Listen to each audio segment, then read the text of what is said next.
RMC, l'immanquable grande gueule.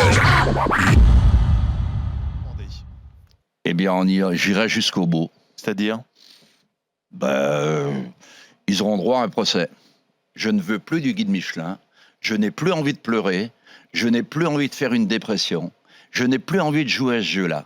Donc, on a eu les 3 étoiles à un moment donné et on était très heureux de les avoir avec un grand monsieur du guide qui s'appelait Monsieur Negelen. Aujourd'hui, le directeur se fait prendre en photo, mange dans des restaurants à Paris avec des restaurateurs, se fait prendre en photo, fait une forme de publicité. Mais c'est incroyable. Oui. Si Michelin continue d'inscrire votre restaurant dans son guide, vous faites un procès. Absolument, immédiatement. Mais il est déjà en route.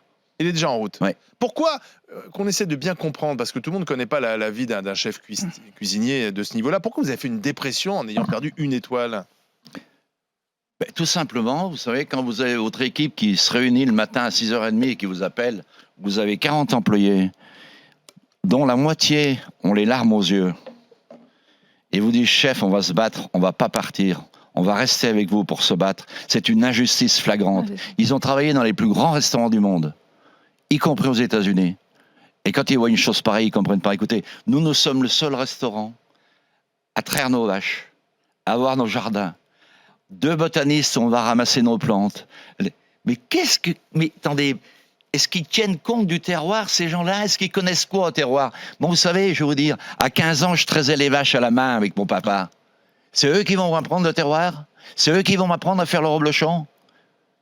C'est eux qui vont m'apprendre à mettre les myrtilles sous conserve? Non, jamais. Jamais. Je trouve que c'est un outrage qu'on fait à ma famille, en plus, à mon éducation, et à mes parents et à mes grands-parents.